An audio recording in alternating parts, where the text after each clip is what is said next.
we're going to do an assembly of your component parts for the Trinkit box.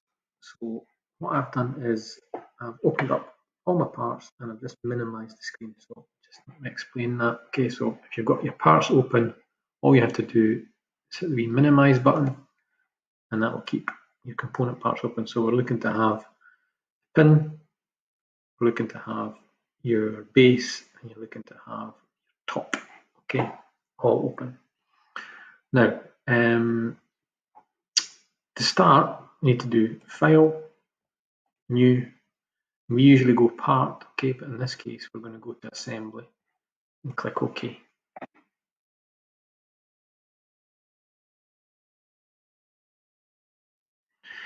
Now, that will open up an assembly, and because you've got your 3 parts open, they're added to this little dialog box here.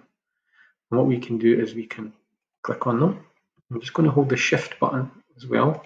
I'm going to click on all 3, and I'm then going to just maybe zoom out a little bit using the trundle wheel on the mouse.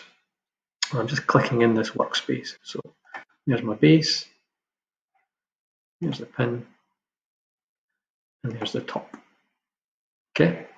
Now you can see all that disappears because you've brought them into the assembly. Now, what we're going to do is we're going to put mating conditions. Okay, so here's the mate here. So all the surfaces that touch, okay, we're trying to line them up with each other.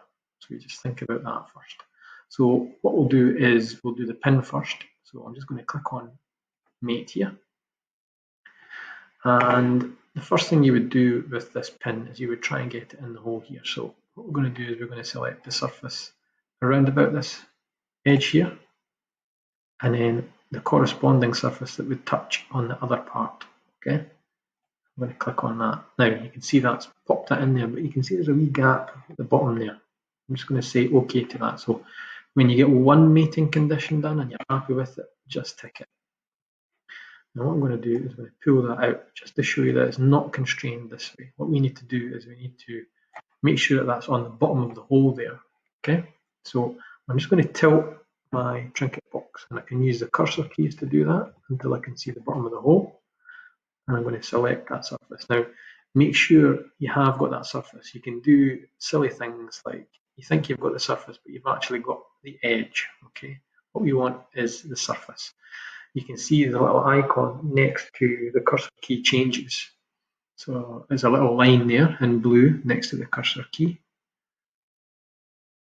Sorry, the cursor itself, the wee arrow, and then it changes to a square symbol, and that means it's on the face. Okay, so if you're ever wondering about what you've got selected, that's an edge, that's a face. If we go into this, that's a face as well, that's a face, there's an edge. Okay, so we want the bottom face here. I'm just going to select that. Now we want the underside of the pin. So again, you can use your cursor keys. Select that. You can see that SolidWorks is quite clever. It puts things together. Okay, it kind of anticipates what you want to do. So I'm going to press Control-7 on the keyboard, and that just gets us back to this view here. And I'm okay with that, mate. So remember, when you've finished a mate, you tick it. Now, the lid needs to go on the box as well.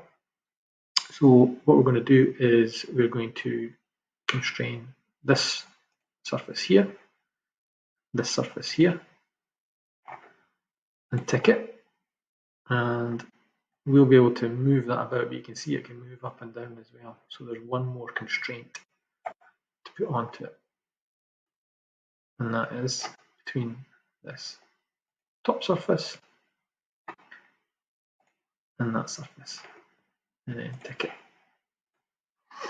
it.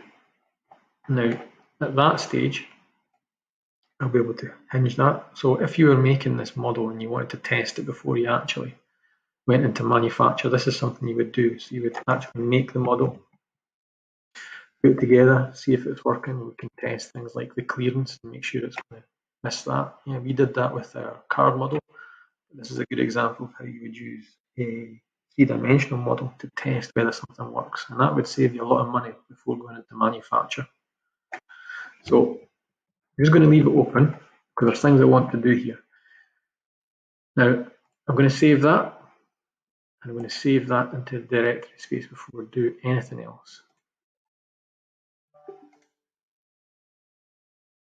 And I'll just save that as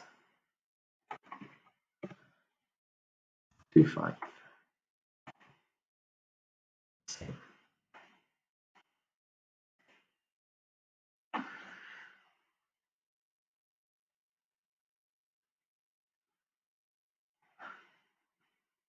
And at that stage, you're done with the assembly.